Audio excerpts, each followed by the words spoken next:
It's a high-tech conversation and a low-tech topic. live on the World Wide Web via Zoom. Bench Talk 101. So welcome everybody to this week's Bench Talk 101.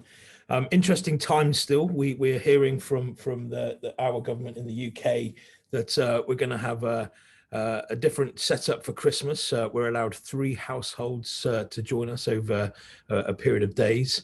We also hear today that as we come out of our lockdown on the 2nd of December, we're going to end up with all but 1% of the country being in either tier 2 or tier 3 of restrictions. So still lots to think about and to do. But anyway, this week's is something new that we're going to do here on Bench Talk. This is the first of a new series of talks titled Carpenters of the Commonwealth. We don't plan on having these talks back to back each week, but more as and when they kind of suit us. The idea spun from a few of us talking after last week's Bench Talk, where we thought it would be nice to hear from guest speakers who make their living from being a carpenter. We hope to find out what it's like earning a living as a full-time carpenter. We want to hear firsthand the tips and the tricks to ensure that the business is successful and understand how and why different business decisions are made. Over time, we'll be able to compare the differences of the like-minded professionals who work and live in different parts of the Commonwealth. All of this wrapped up that we can have a separate section on our YouTube channel where you will then be able to find them easy. But anyway, less from me. Make sure you put the view into speaker view so that you get to see Marc and Derek in their full glory. And over to you, Derek. Okay, right, Geoffrey, you've just stolen my first paragraph, but as most of it was garbled, I'll go for it again. So tonight we're starting a brand new series. Having themed talks is something we've been talking about or mulling over for a while now. And after what I understand was a bit of a session last week, the Cognoscenti came up with the title Carpenters of the Commonwealth. Now, apologise in advance if that's in any way offensive. I'm guessing it's just got something to do with watching back-to-back too many sessions of The Crown on Netflix. So, kicking things off tonight is Toronto-based commercial carpenter Marc Stonestreet, who I think joined us for the first time last week. You might want to correct me on that in a minute, Marc. 18 years professional service with a good deal more in the run-up to becoming a master craftsman. He's seen and done it all. Fitted furniture, first and second fix, and plenty more besides. So before I steal too much of his thunder, let's not keep him from what he does best and let Marc fill in the blanks from here on in. So Marc, it's... Okay, can you hear me? Yes, we've got you. Okay. Right. So I'm a carpenter and I've been doing this a long time here in Toronto and partly in Vancouver. I served an apprenticeship, which is less and less common where I'm from and in the, on the sites that we typically work on. I think that having served an apprenticeship is probably what has allowed me to get to where I am, which is, like you said, basically doing everything, as we were talking last week. Our understanding of a carpenter is one who can build a house and everything that goes in it. Which is sort of, it's tricky. You really have to care. And you've got to spend a lot of your evenings reading and a lot of your weekends just, making mistakes, making bits of wood smaller than they were. And, that's basically what we do is try to do that. So we've also been fortunate enough to stay busy and be a little bit selective with the work that we take on.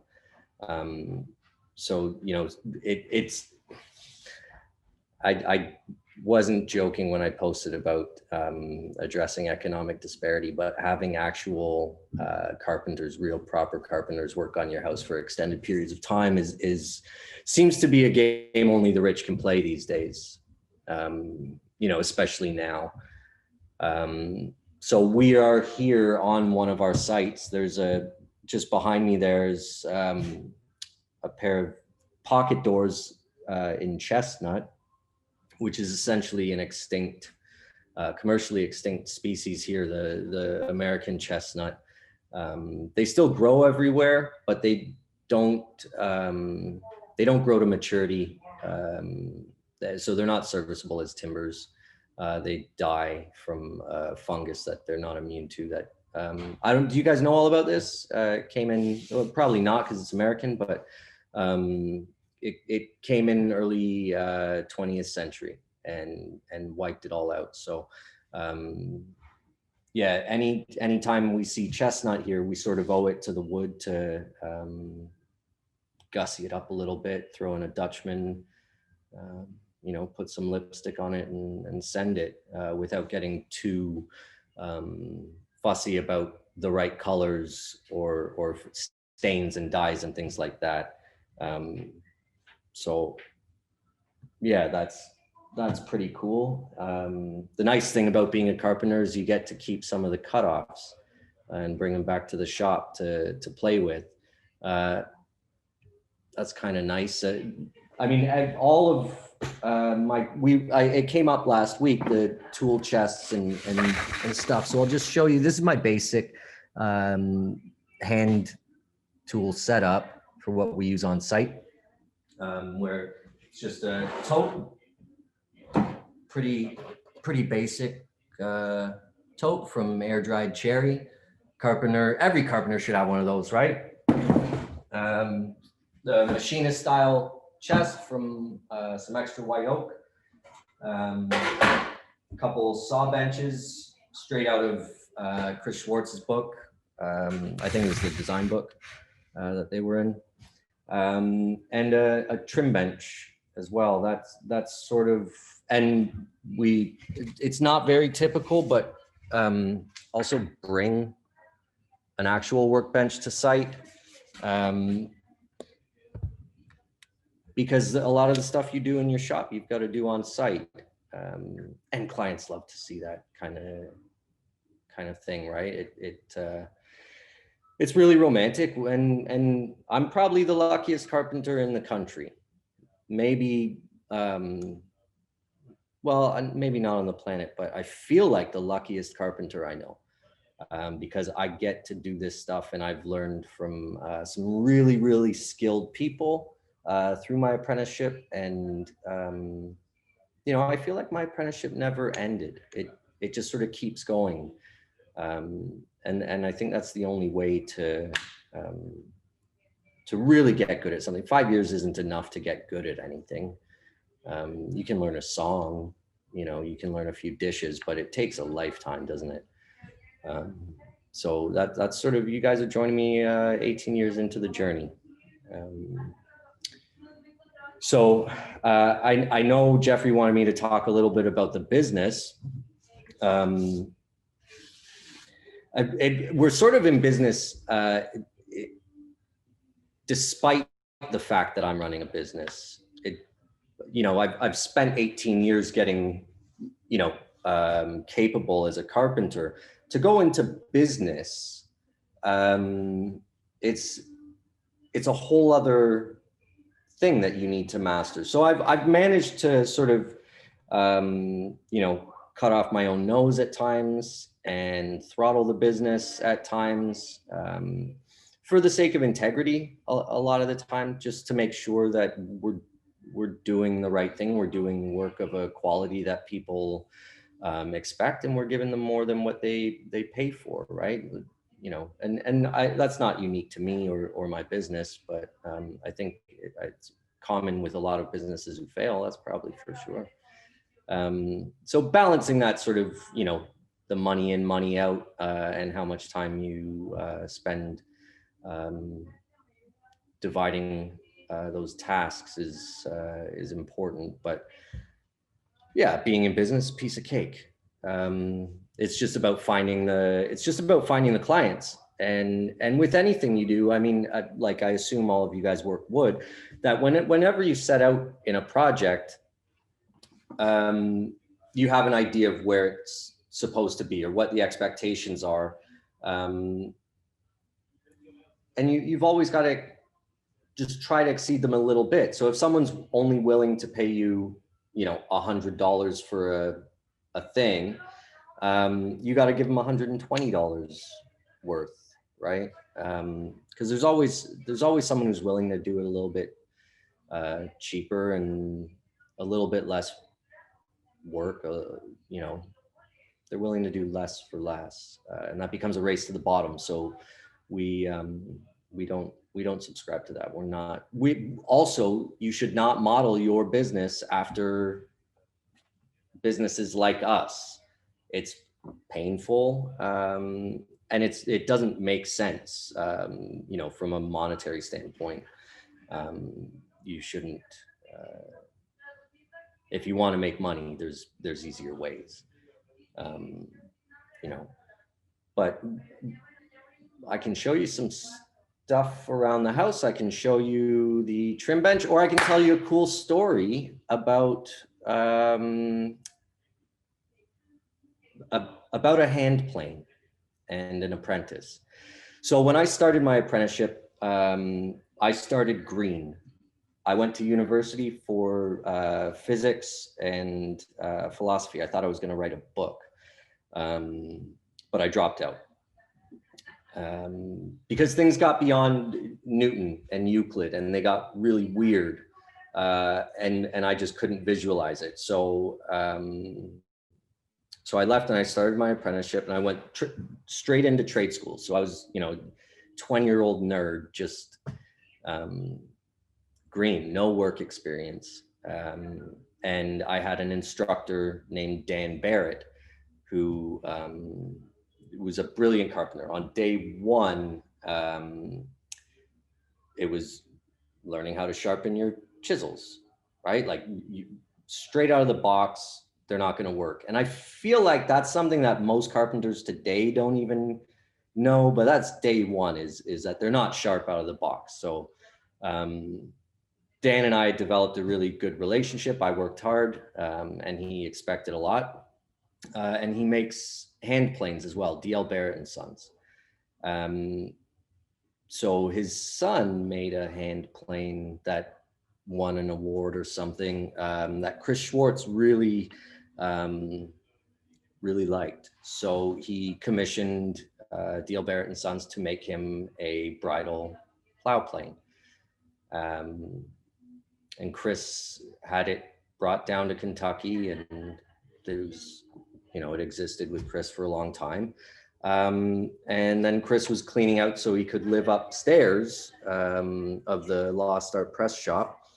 And I bought it off of him, and I've got it here, and it's come home.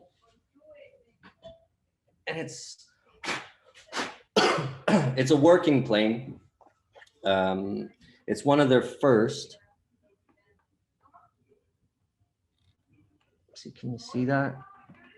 It's a pretty stock stamp, but it's just a lovely thing that the first instructor I ever had made for someone that I personally admire and have also learned a lot from, and it's come home, and it's been used a couple of times. It's a one-trick pony. It's not the kind of thing that you pull out every day when you've got a router right beside you.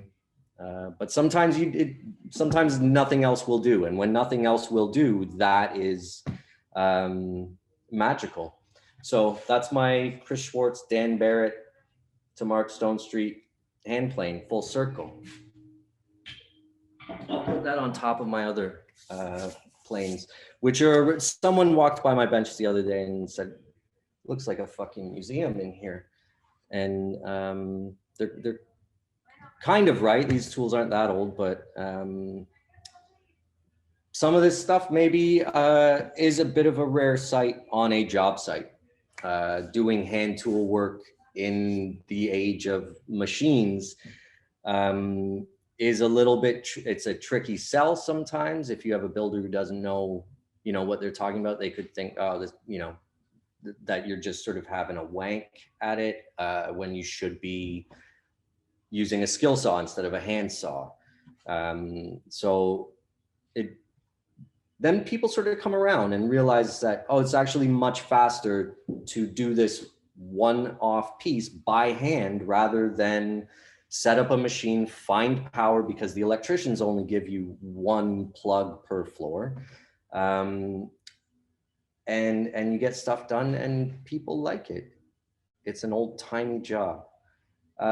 So one of the things, I don't know, do you guys want to see the trim bench? It came up last week. It's a dead simple thing. Okay. There's really not, I'm almost embarrassed to show you guys. Because every house should have one, and every carpenter used to anyway. So it's really, really simple.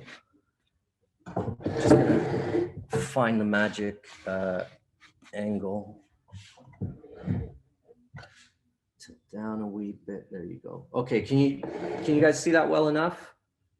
Okay, so this, you know, like most tools or devices that serve a purpose, is all based on your own geometry. So you want to be able to get your knee comfortably on top, like much like any saw bench. You want to be able to step up onto it and use it as a stool, a step stool, if you're working on the head of a door, for example. I'll get myself in the shot. You want the distance from the top to the underside of there's a little shelf there. So it's kind of a stretcher, kind of a like little apron. You want that distance to actually go from, it's based on where your knee is located when holding it here, because as you're walking, you don't want that corner getting in below or at your knee. It's a lot more comfortable if it's just sort of kissing you on the outside of your thigh a little bit. Then this space here, you want to be able to have a 2x4 slide underneath, because when you're working, when the wall plates are in and they haven't cut them yet at doorways, you still want to be able to have it in a doorway sideways. So that also informs the overall length of the piece, is that you don't want it to be more than 30 inches or, you know, 28 inches, simply because it'll just bang through doors. So it's a dead simple thing. Every house should have one. I just cobbled this together today with some scraps of plywood, but you can obviously embellish wherever you like. You know, and that's a carpenter's tote. And as I was making it, there's a couple old guys who work on the site as well for the builder. Sorry.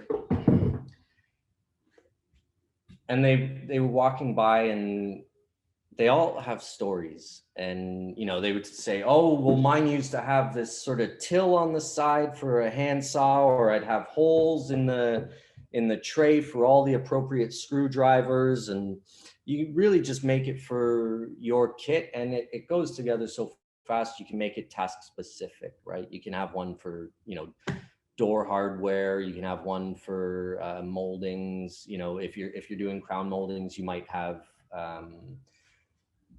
little blocks on top that will keep the crown molding at an angle that you can either cut level or plumb when you're doing your coping.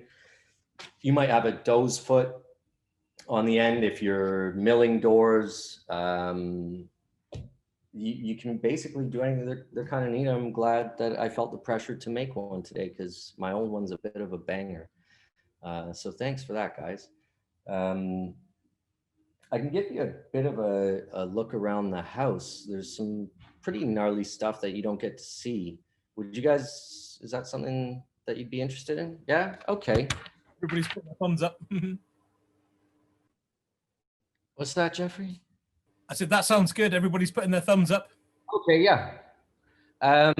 Okay, so right now we're in the kitchen and dining area. So that is their back door, which we had to crane over the house we had to build a crate for a special truck. There's a share screen button. So that's not this one. That's one of the heritage windows from this house. Can you guys see that? Yeah, okay. That's one of the heritage windows from this house. That's all, I think the exterior components are made from sapele. They're double hung with traditional sash weights and brass chains. And the interior components are all quarter sawn white oak, American or North American white oak. Sorry, I'm not great at computers.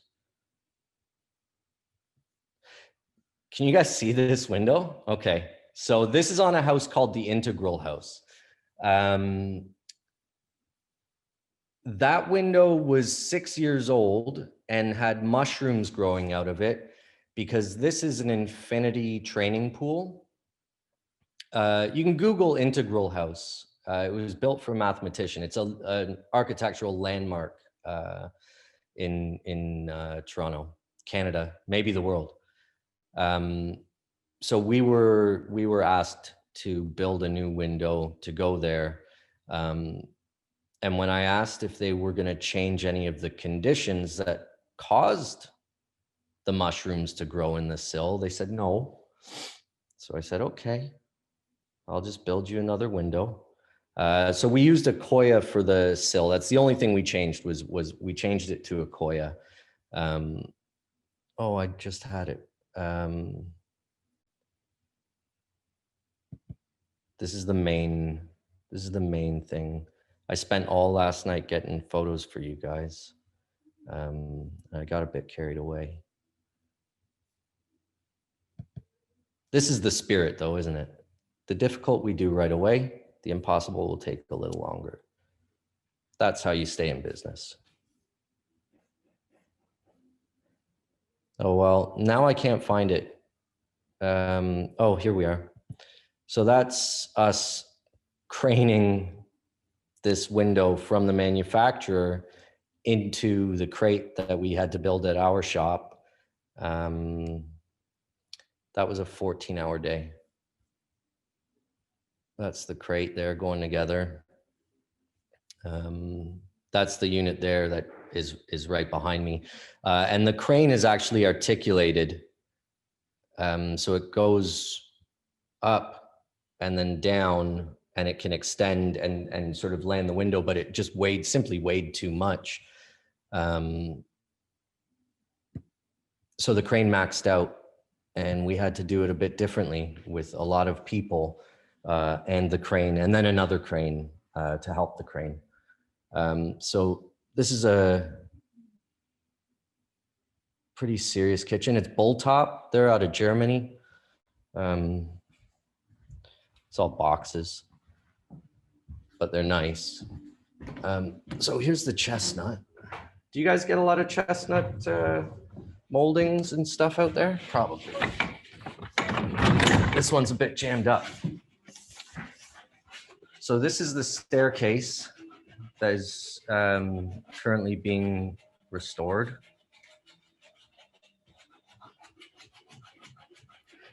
And these poor girls, watch. I'll show you.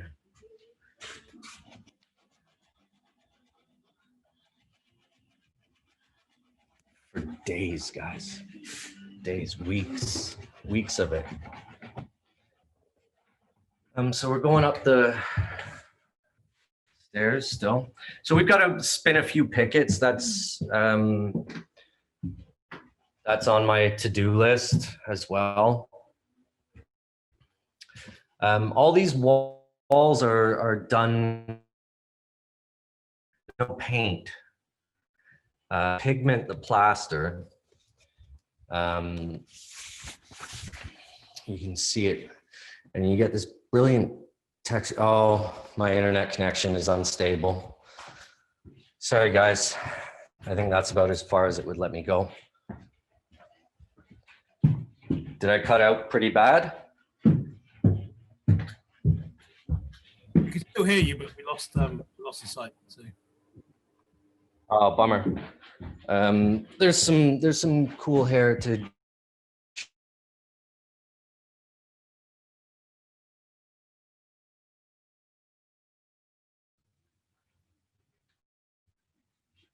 So the upper and lower sash both move. And then the plaster guys have to bring their work so that it's a quarter inch reveal up against the, so they're not quite done. But it's a pretty slick detail. That means we don't do any casings, but it's actually much more difficult, as you can imagine, because each piece has to be measured top and bottom. There's a channel for blinds to come down, and you've got to taper it, and it's got to be finished, which means you've got to take out your hand planes. It's just the fastest way to do it is to get it close on the table saw, sure. But then you've got to get it smooth and you got to get it to your line. So it's kind of neat getting to be a carpenter and use hand tools. I enjoy it. So I don't know, is that 40 minutes? Almost. No, it's about 30 minutes, but you have loads of other pictures you were showing us earlier about the carpentry that you were fitting inside furniture and things. Maybe do you want to? Yeah. Okay, so let me go back. Am I sharing my screen yet? Not yet. Now you are. Oh, where did it go? Okay, here we are. So if I go, okay, so this is almost embarrassing. This is what we call apocalyptic carpentry. So a client of ours had this 17th century Dutch center table. And they wanted us to make it into a dog pen, but also serve as the table. Because it was still going in their great room. So that was our design direction from them. And I said, sure, we can do it. Just, have your art handlers bring it to the shop. And then I promise I'll make you happy. Just gonna wipe the dust. And so we sat down and we drank a few bourbons, just trying to figure out what are we even going to do? And we said, okay, maybe some lattice work. So we just started to sort of develop these like half-lapped bits and then put this little profile in it to sort of lighten the weight, make it a little bit more special looking. And that's the lattice work. This was all white oak as well. And then each piece, its frame, obviously these are not the same, this profile is nowhere near the same as this profile or this profile. And none of what we were constructing was allowed to actually touch the original piece. So we couldn't fasten to it and we couldn't touch it. We had to make a free floating structure within this to not devalue this. I don't know. She said how much it was worth, but I didn't believe her. So we're just plugging away. That's Dan Barrett right there, the fellow who made the hand plane, who was my first instructor. He came to work for us, with us. Last summer or the summer before. The trickiest part of this, guys, was actually getting the finish to be anywhere near what would be acceptable. So I spent about a week playing with colors and figuring out how I was going to get shellac onto this. Because we wanted to use finishes that were, also period correct, so that over time, you could get the same effect, that the luster would come down a little bit. You'd have gunky enough, like from wax and oil, you would have enough gunk build up in the corners to really take it down the same road. These are elm. I'm pretty sure they're elm.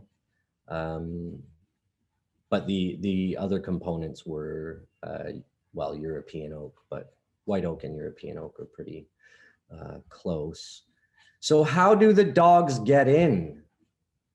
That's the back panel, which, you know, had to be finished by hand, just because it would have been, right? It would have been left scrubbed or you know, with one of the earlier planes, just get the panel in the hole and call it done. So that's sort of that's the finished picture. So the panel on the end, on the gable end, is held in with magnets. So that's removable. But I didn't recommend them doing that because they would rub the legs, and over time it would start to show scars. So here's a video. You guys want to see a video? Is that possible?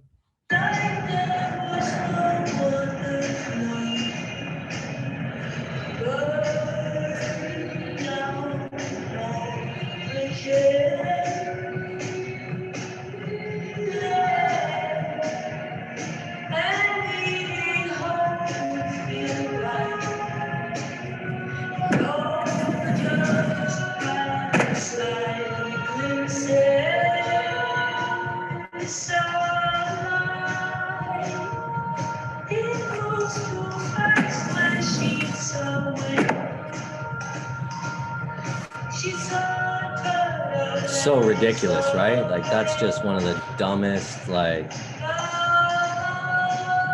she loved it though, so. Yeah, that is apocalyptic woodworking. This is the piece in its setting with, that is a proper Tiffany lamp. Sorry guys, I'm just gonna shut the door behind me.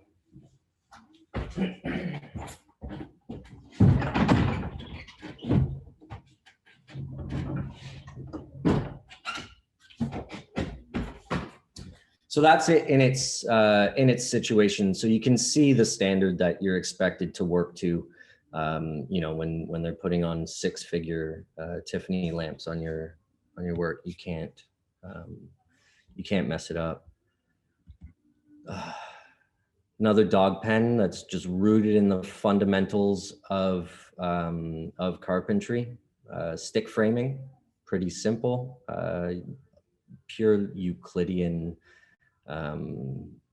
thinking. Is no different than just putting a roof on the garden shed. It's all the same fundamental work. So there's really, you know, that I think that's sort of where being a general carpenter allows you to, there's so many transferable skills. So when someone says I'm a framer or I'm a trimmer or, you know, I do form work, I always have a tendency to correct them and say, oh, you're a carpenter and you do a lot of form work, because there is no, you know, I'm sort of an anti-specialist. I think that's sort of how the working class is disarmed, is by being forced to specialize. And given a sort of false sense of security that, well, this is what I do and this is what I've always done. But you really have to just sort of push yourself to reinterpret your own skills, you know, without getting too esoteric about it. I mean, I swing a hammer all day. It's not that crazy. There's some other stuff here, guys.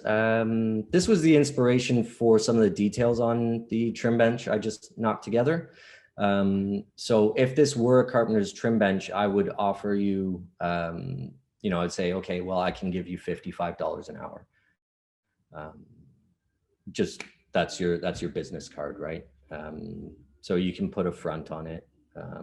keeps the dust out, keeps the apprentices out, keeps your bits and bobs locked up. It's kind of nice, isn't it? That's really nice. Just an old banger at the top of the stairs in the same client's garage.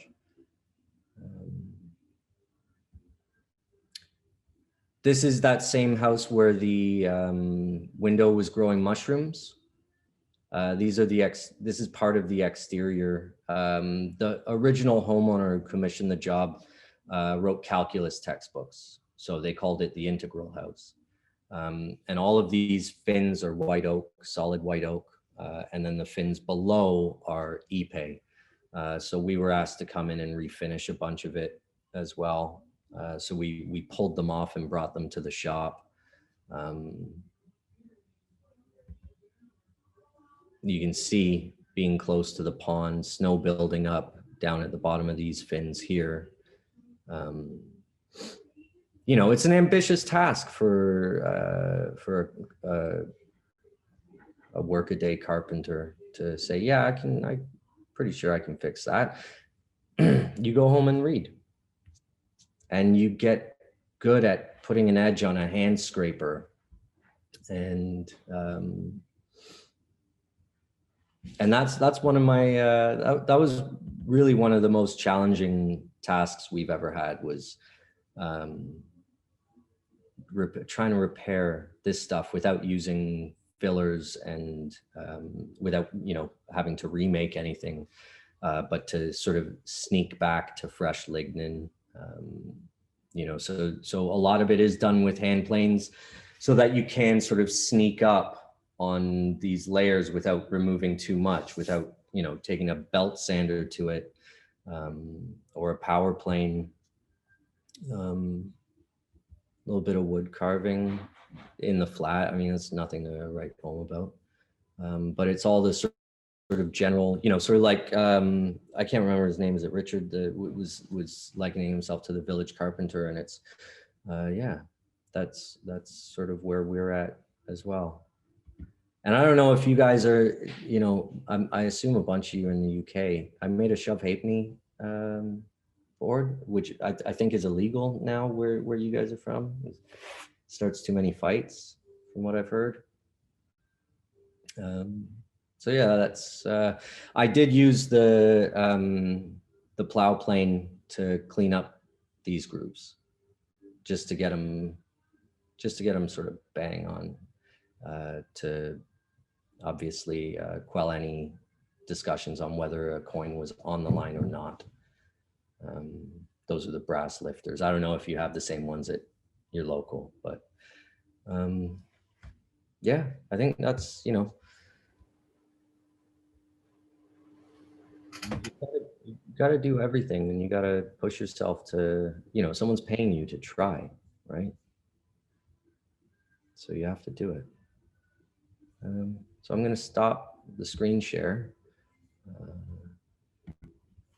and see if you guys are bored of it, or. Yeah, or Mark, that was brilliant. It's lovely to see all the sort of the varied work that you've got there. It's you know, really quite impressive, and I've never seen dog pens like that No, before. and nor should you. It's unnatural and it's wrong, frankly. I don't think that sort of thing should exist. It's obviously it's incredibly validating to be the one asked to design this, you know, piece and build this piece. But to be honest, a lot of times I just think the folks in my neighborhood, myself, I can't afford, I don't need anything like that, but just a carpenter. So, you know, I have been thinking about how to sort of make skilled trades more accessible, you know, for people to have sort of the fewer finer things approach to life. It's tricky. I think Chris Schwartz obviously is doing a great job at that, with vernacular stuff. So yeah, hopefully we figure something out. I think Geoffrey's frozen out. Hear me now? Yeah. Yeah, Right, it came up. The host was not allowing me to unmute for some reason, which is obviously a sort of slow delay.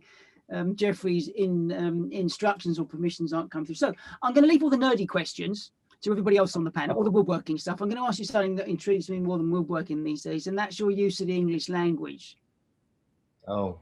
Oh, he said. Okay, so you Hey. talked about throwing in a Dutchman. Oh, is that offensive? No, not to me, because I'm English. I can handle it, and I've worked on building. No, of course, yeah, it wouldn't offend the English. Of course, throwing in a Dutchman. What does that mean? Explain. Yeah, it's a patch. So I'm gonna walk you out here. Sorry, I'm just doing a talk. Just 2 seconds. So you can see how this door is butchered. I think there were dogs at one time.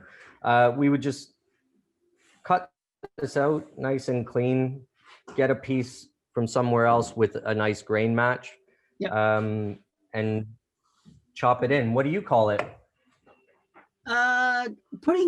Well, from now on, I'm gonna throw in a Dutchman. That's gonna be what I put a patch in, letting a piece in. I suppose we do. Oh, letting a piece in. Yeah, I like that. Yeah, putting a piece, throwing in a Dutchman. I like it. Okay, I'm gonna make a note to use that. What else? I'm not going to go there. I'll leave that for somebody else. There was another phrase that you used, and as this is going to be recorded, I don't want to make too many problems for Geoffrey when he's editing it, so I'll leave that one alone. I'm done. Marc, thank you very much. Well, lucky enough, Derek, this is not a children's program, and we don't have to edit out Marc's language in some of it. I've never heard a Canadian swear before, so that was quite all the Canadians have been terribly. I don't think he even knows he did it, but there we go. I'm on a production site, guys. What do you want? It's great stuff. It's great stuff. So next up for question is Jeremy.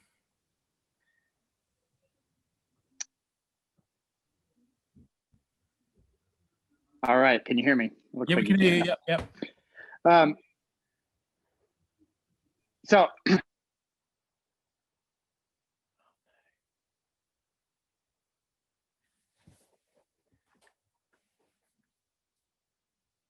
as nonetheless, my question was related actually to, in your talk, you discussed about how you had a physics and math or philosophy background. I don't remember what the exact combination was, but I feel like I've come across that a few times in woodworkers, and I'm wondering what, if anything, if you think that prepared you for that, or why does that combination then it seems kind of have a disconnect between a traditional craft thing, but what do you think is the draw there? Or is it just I have a big enough circle of people that I follow that I am bound to come across these combinations more than once?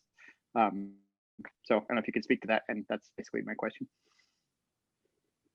Yeah, absolutely. I think it gave me a huge leg up when I started my apprenticeship, because so much of making things is it starts with layout, right? So understanding things in 3 dimension, understanding the forces acting on those things in 3 dimensions, being comfortable with numbers and the language of mathematics, right? Like the order of operations, like just working with fractions, like those very basic things, all the way to thinking about how the wood behaves, like its actual the physical properties of the material you're working with, how it takes on humidity, understanding things like flux through different finishes. All of that matters, and a lot of the Euclidean geometry, dividing a line into equal segments, or bisecting things, or constructing angles. You have to do that when you're doing very small pieces. You also have to do that when you are laying out a grid line for where the forms are going to go to, laying out a baseline for the flooring to be installed so that you don't have weird tapered bits in the sort of showcase parts of the home, right? So just basically, yeah, understanding space and time helps. Does that answer the question? Okay. Yeah, no, I would agree with you. As a draftsman that then became an engineer, I would say the same sort of thing, like being able to construct, you know, geometries like that gives you a huge leg up as far as solving those questionable geometries that other people, you know, are gonna totally mess up with the belt sander, like you say, you know, just to kind of get in there and do something terrible, and then you're like, oh, but you already thought ahead enough to be like, okay, no, this is going to be a problem. I need to address this way back at step one instead of wait till the end problem. Absolutely. Even just as a sort of fundamental consideration of the mechanics of your own body, how to hold, how to use your body. I'm not a large guy, you know, but I can take real heavy shavings just from how I keep my elbows in and I stay above my knees and I use my legs rather than, you know, I see a lot of guys in my own shop pushing with their arms. I've seen a lot of big guys pushing with their arms, and it's like, use your legs, they're bigger, you know. Use your weight to keep the equipment stable or the workpiece stable, and use your legs to do the heavy lifting. Work smart, not yeah hard. I guess the I guess follow up, or kind of this extension of the question, or maybe more the direction I was looking for, was you look at kind of, I don't know if this is the right way to say it, but you have like the high status world of physics and philosophy. Maybe that's not the right words to be using, but why is there this, you know, is there something in your mind that then why would you go to this lower class of craft? I mean, I think we all understand this draw of craftsmanship, but is there some connection there? Yeah, I guess I didn't have the same reverence for, I understood, like, it was really impressive to, you know, to say like, oh, I, you know, la-di-da, I study physics.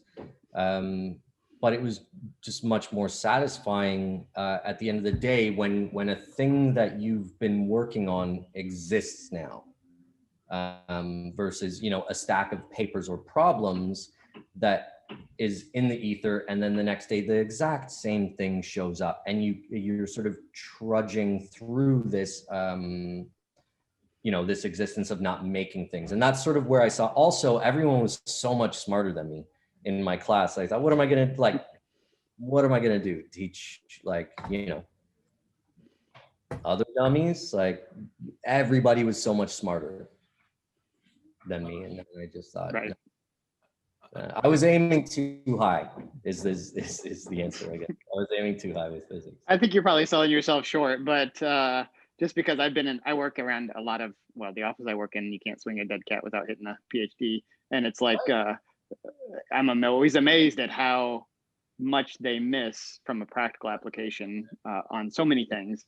And you know, I'm certainly the least educated person in my building when I'm at work, but the concepts, yeah, it's like, you know, there's a connection, I think, between these, you know, higher things and the lower things, and so craft, I think, informs these much more, I don't know, whatever you call them, I guess you say perceived higher class things versus the you know, lower class craft aspects, which are, I think, we're slowly coming to the realization in today's society that those are not low class by any stretch of the imagination, Yeah, and really take skill if done well.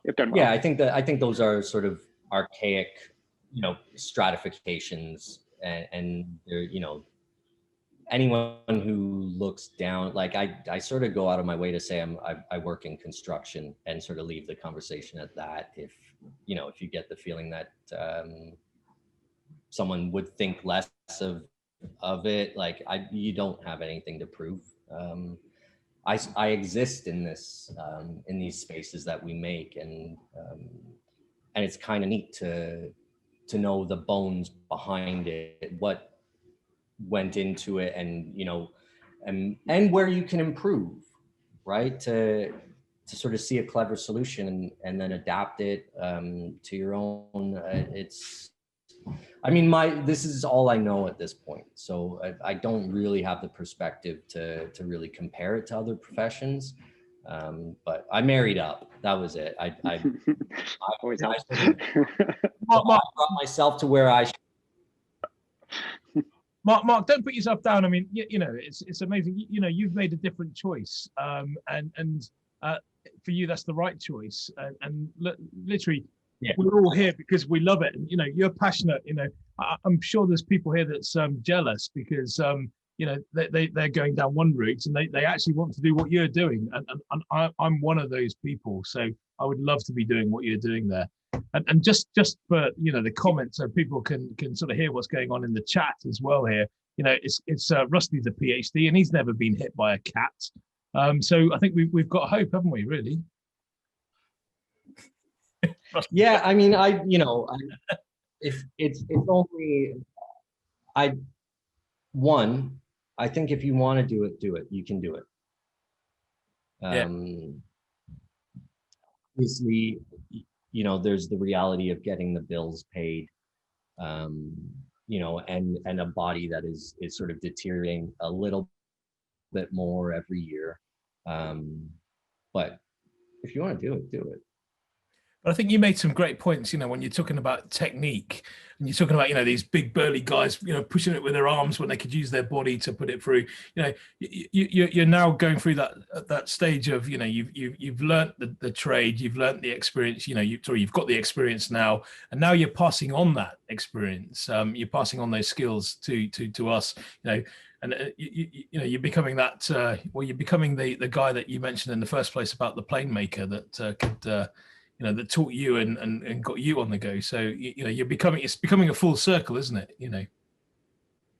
Yeah, and it's supposed to, right? I think that it's only a dying trade because we let it become a dying trade, right? It's only because, well, it takes more effort to spend time with this kid who you know, hasn't quite got it. It's been a year and he still can't cut straight. He still can't hang plumb. Well, you got to figure out a way to reach him. Yeah.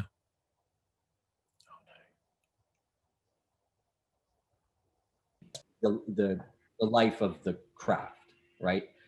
If all you're doing is hang windows, well, that's all you see. Your hammer, your problems are nails, right? So, you know, you do have to sort of put yourself in uncomfortable situations, and that was a big part of my apprenticeship. Was, you know, okay, I've done a component of concrete forms. Sir, thank you for the opportunity. I think I need to go learn X, Y, or Z, right? And not a lot of people are doing it because it's just easier not to. Right? Yeah. It's easier not to. So next question's coming from Matthias. Yes, hello, Marc. Thank you very much for the presentation. It was great, enormously interesting, and some gorgeous stuff you've done. Thanks. I have 3 questions. They're reasonably short, so I think I would be taking up too much space. First one is about that dog pen you showed us. How many times did the people who commissioned that work think you could put a dog in there before all the inside is scratched more or less to pieces? Yeah, that's a good. I mean, let's start with that one. Yeah. They've got numerous homes throughout the world. Right. So they will spend, you know, as little time as they can in Canada to maintain their, you know, citizenship or whatever. Their dogs are and they don't have to think about that kind of thing. No. Yep. We'll just do it. Yep. I guess I'll never figure it out, but Call it patina. yeah. Anyway, Their piss will help to develop patina as well, right? yeah, but I mean, if basically you were not allowed to let your additions even touch the existing pieces for fear of the people, the whole thing losing its value. And then you let your dogs lose it. Well, their table, their dogs, their business, none of mine, but it sort of baffles me. You pretty much consistently throughout your presentation spoke in terms of us. See, how big do you have people working for you? How big is your operation? Very small. There's 4 of us. Yeah. I just don't like to take all the credit, so I use us as much as I can because it's not just about me. No. Yeah, I just don't. It's not just me. There are other guys who really genuinely care about getting good at this and doing fine work. We all have so much to learn, but the key is that you care, and so they're included. Yeah, and then finally, you said initially that you have been lucky enough to be successful enough that you don't have to take anything that someone offers you to do. So what sort of jobs would you normally be turning down? What kind of stuff do you not want to do? It has more to do with the person asking. It has more to do with the client than the work. Right. You know, because I'll help the little old lady next door dig trenches for days for free. Yeah. You know, it's nothing to do with, I'm not too good for any of the work. I think that if there's a job that I'm not qualified for, you know, installing an elevator, I would turn that down. Yeah. Just for safety reasons. You probably don't want me doing that, but I think that with every single job, with every task within a job, there are ways to find something to get good at.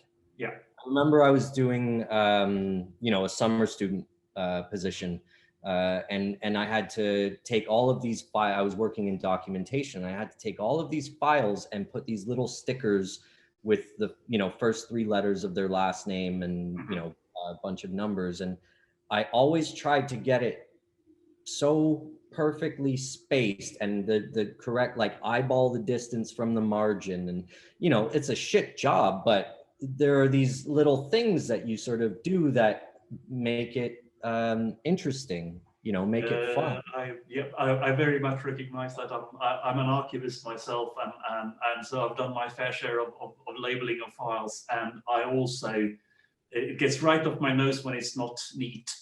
Yeah, like and part of that is actually psychological. If you produce stuff that looks neat, people will automatically, without even thinking about it, give it more value because it looks neat. Agreed. If it looks all over the place, it's much more likely to go out the window the next time they need a bit more space or whatever. Because it looks like rubbish, so it must be rubbish. It looks nice, it must be nice. People can be quite interestingly stupid in that way. That's the same with Derek's dovetails and my dovetails. Yeah. Well, anyway, I've certainly taken up more than my fair share of the time for questions. So thank you very much, both for the presentation and for talking to me. You certainly have, sneaking in 3 questions when you're only meant to ask 1. So Andy Tuckwell up next. Yeah. Hi, Mark. Thanks for that fascinating insight and some extraordinary work that you're able to pick up. I was left wondering, how, when you're starting out, do you make the transition into sort of being in a position of doing this interesting, challenging, one-of-a-kind work? There must be so few people that need that sort of work done compared to the thousands that just want a new back door to be hung, or the garden gate mended or something, you know, the real humdrum stuff, or the hotel that wants 50 doors on each floor replaced. How do you tell the customer world that you want this good stuff and succeed? Well, I think so. When you look at, you know, more of the sort of like commodity type work, there are, you know, in terms of proportion, there are more people willing to do that work and able to do that work. When you start to get into, you know, a certain echelon of client demands, there are proportionally fewer people available to do the work. Or that's what I tell them anyway. But you can't start your first day in business saying, I will do this, you know, antiques conversion. I will do this huge challenging window. I'll sort out your immense it's actually sashes. no, it's a really small world. So, you know, as you get, you know, better at your job, when you have an employer, you start to outgrow any employer at a certain point, because most businesses are in business to make money. And that's what I mean about, you know, what I was saying sort of earlier on about don't model your business after the way I do it, because it's suicidal. You know, my experience was a ton of luck. And two, I got into a job. They asked me, what was I there for? Just to run baseboard casing and stuff, but it was a really nice home for one of the Barclays executives in Canada. And I was walking past the staircase as they were, you know, the stair guys had just finished up, and I was with the super, and I said, oh, you know, how do you want me to resolve this transition? It's not what I would have expected. It doesn't allow for things to join properly.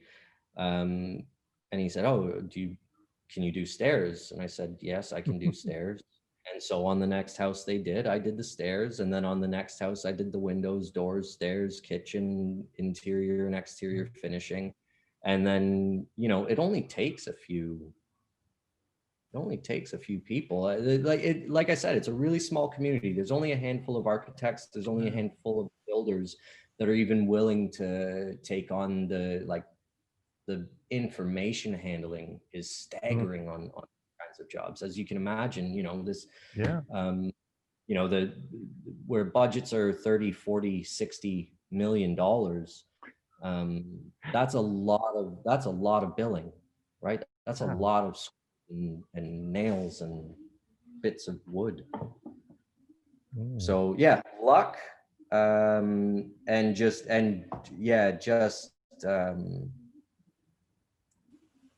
being stubborn. Well, congratulations. I mean, clearly you found, you know, tremendously satisfying work and lifestyle. So, you know, more power to your elbow. I'm impressed. Yeah, thanks. There's a phrase though, isn't there? You know, the harder I work, the luckier I am. So yeah. It's not just luck. There's being in the right place at the right time, but you know, it's having the guts to speak out, having the guts to sort of say what you think and stuff makes a big difference. Eric, up for you next for the next question. Okay, hi there. Thanks, Mark. That was really interesting. You're starting. You're very fortunate to get to do what you're doing where you're doing it. I'm very jealous. I'd love to have the skills to do that and the opportunity.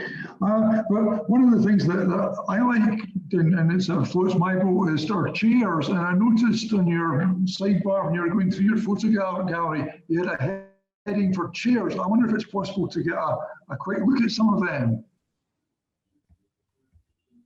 Yeah,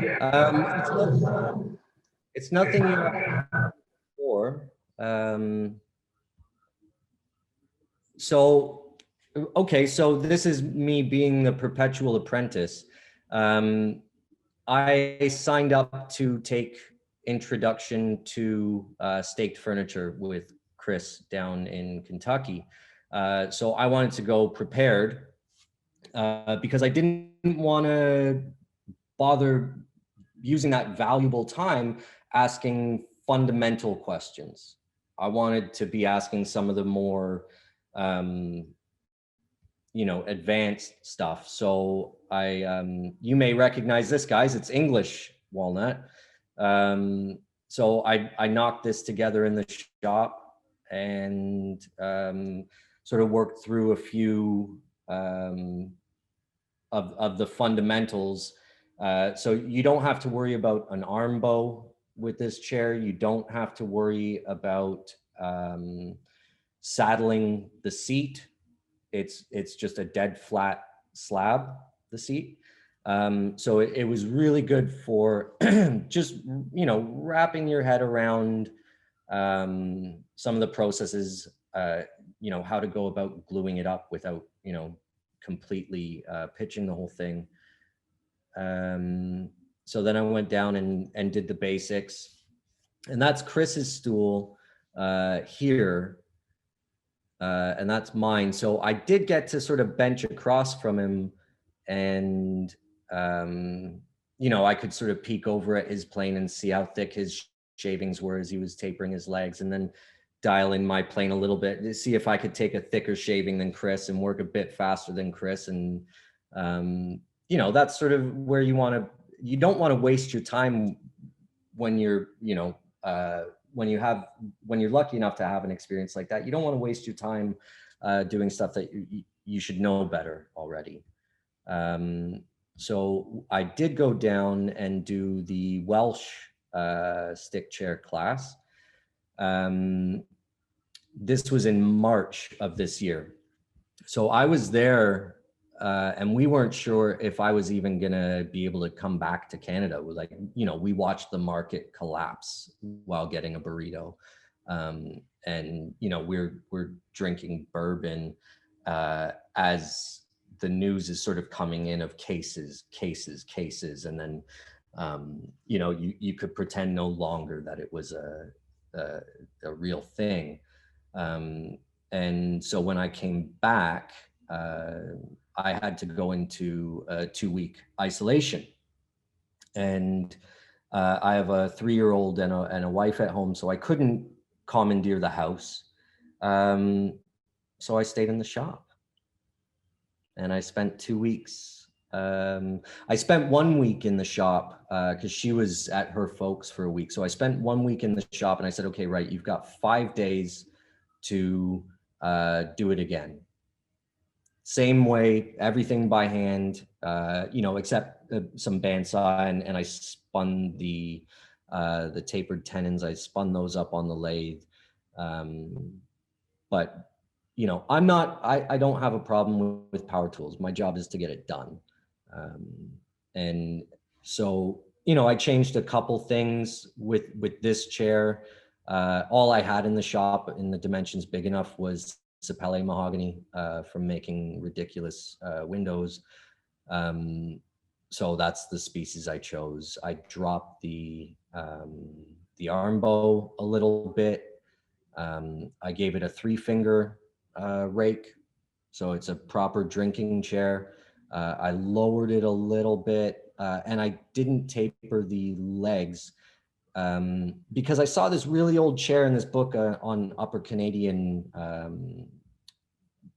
furniture, and it had this chair that had no taper in the legs, but for at the top, and it looked like it was wearing stockings. So I'm not sure if I was able to sort of grab it, but it just had this little sort of sexy peak up at the top, and then these leggings that just I found I liked. And I think I've got the two side by side so you can see the slight differences there. So you can see the differences which are obvious. So I sit in this chair, which is cherry that Chris sourced, and my wife or daughter sits in this chair by the fire. And yeah, it's really nice to finally have these moments where, you know, the carpenter's kid ain't shoeless. So we're making things for the house. Hey, there he is. Oh, that's cool, cool. Certainly it works having the legs like that. Certainly. Yeah, so it's the same with anything, right? You just sort of play with it, take your time. I made a whole other set of legs for the same chair, and because I was sleeping in the shop, I would set up the chairs and I would just sit on the couch and play a guitar, and just stare at them and have a beer and think, oh, well, what about this and what about that? And I did sneak a few photos off to Chris to be like, hey, you know, is this stupid? You know, but he would say exactly what he would say, which is, it looks great, man. Yeah, it's cool. Do your thing. Good.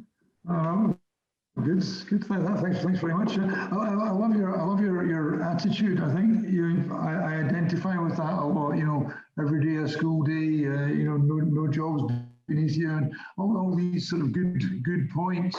I think that helps to make not just you, but woodworkers in general seem to be nice people, which is nice. It's nice to be in a club with nice people. So thanks very much. Thanks. Yeah, right on, Aaron. I mean, that's the secret of my success is just, you know, I'm also married to a psychologist. So yeah, practices cognitive behavioral therapy. Well, yeah, well said, Eric. Well said. Rusty, over to you.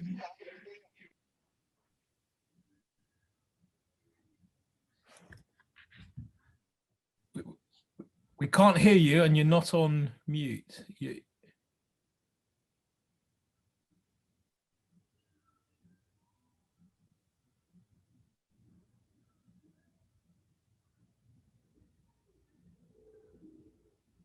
No. Should we come back? We'll come back to you in a minute, Rusty. If you can have a look at your microphone, maybe it's a different microphone that you've got connected. Have a look at that, and in the meantime, we'll go to Jim.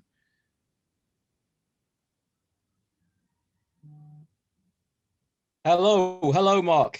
Fantastic, absolutely fantastic. Thank you so much.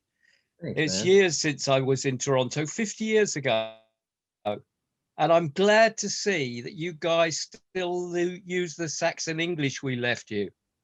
It works quite well. The trim chair bench thing. I have a question now. It struck me, and you didn't mention it, and I thought you would. And it was the bit with the underneath, the V shape at the bottom, and the little hole. I was expecting you to say, and what you do is you turn it upside down. You can put a square block in it, and it holds it square so you can saw it. I'm going to build one because I need something exactly like that, and I can see exactly how it's going to be most useful thing in the workshop. Because stepping up to shelves my height is a nightmare. But do you use that V shape for putting a block like a 2x4 in? Yeah, and so for that reason, the top is screwed down, and all the screws. So on the sides and where it doesn't matter, I use GRK cabinet screws. They've just got a lot more purchase. Right. But on the top, it's a flat surface. It's funny that you mentioned that. Yeah, I didn't say that. Also, Christmas is coming up. Your wrapping paper can go in there. You can throw a dowel through there and put your wrapping paper on it, and it's an easy way to pull out and score it up. So or even toilet roll if you get stuck. Yeah, if you know what, any port in a storm is what my dad. It's excellent to see somebody actually at work on a site. It's unique. I don't recall us having one, and it's fantastic. And long may it continue. It's really good. Thanks a lot, Mark. Yeah, cheers. Thanks, Jim. Brilliant. Rusty, are you back online? Let's see. Can you guys hear me now? We can hear you now. We can hear you now. All right, now. I missed my segue because my wife is also a PhD clinical psychologist. And also, I don't think has been hit by a dead cat. But I have two questions, one for Mark and one for Derek. Derek, wake up. The question for Mark, I know a young gentleman who is doing a degree in philosophy but wants to be a carpenter. He's also living in a homeless shelter at the same time. And I'm trying to kind of help him out figure out how to get into this world of carpentry. What advice can you give him? I don't know that he can find or afford going through apprenticeship. You don't know what? I don't know if he can find an apprenticeship. When you said you became an apprentice, I'm guessing. Right. Okay. Yeah. Where are you located? Atlanta, Georgia. Okay, so I would go to the union hall. I'd go to the Carpenters Union. This is Georgia. We don't have unions. You don't have unions? Oh, you might now, though. Okay, so look through the Carpenters organization. Look for the United Brotherhood of Carpenters and Joiners of America. And I'm not sure if my information will be shared, but I'm happy to see if there's anything I can do to help out. I'd be more than happy to make some phone calls, or whatever I can do. I'm happy to help. So feel free to reach out to me however you choose. But the way I did it, I had no contacts. I had no experience. After I dropped out of school, like clearly you're a bit lost, and I was, and I just called the hall and they said, have you got your grade 11 math? I said, do I? And they said, okay, come on down. Perfect. Yeah. Well, I'm an economics professor and I'm hoping to become a carpenter. So maybe I'll be applying for a job with you. As long as you don't like money, you'll do fine. No, I've been training myself to say no to money for a while. Proper economics. Yeah. Okay, and the question for Derek, I want to know what the second question was that he was too chicken to say earlier. Oh, I've rubbed it off. I have a little whiteboard, which I sort of make notes on where we're going. I've just wiped it all off, and he said something. He was referring to. I know what you're talking about. No, it's having a wank at it or something like that. I can't remember. It's along those lines, but that made me chuckle. I haven't heard language like that since I was last on a building site, and that was quite a few years ago. So I don't know what it means. It just means you're pleasing yourself. And God's coming second. Right? You're doing it for you. I know. Is what I meant. That it's a bit self-indulgent.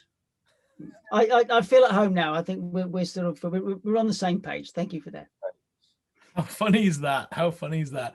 And on that note, Marc, thank you very much for giving a fantastic talk and humoring us in so many ways. This has been the only video probably I'd have to edit for language, but I'll leave it in there because it's natural, isn't it? So, and it's not for kids, it's for us. Thank you very much, Marc. So if we can all if everybody wants to unmute themselves and to in our normal style thank Marc by raising our bench beverages and saying to Marc and the bench. Marc. Cheers. Marc. Cheers, guys. Wow. Am I unmuted? Yeah. Thank you very much for having me. I felt really welcome last week as just a random showing up to see Megan, missing her. But I was made to feel really, really welcome, and I really appreciate that, guys. It's a weird time. I'm super lucky as well. Like I still, I'm still working. I still see people, but I imagine it's not the case with all of you. It's not the case with a lot of my family. So yeah, thanks for having me. And if there's anything that, I think you guys all know how to get a hold of me. And if there's anything, I can help you with, or if you want to see more of a thing or whatever. It's a high-tech conversation and a low-tech topic. Live on the World Wide Web via Zoom. Bench Talk 101.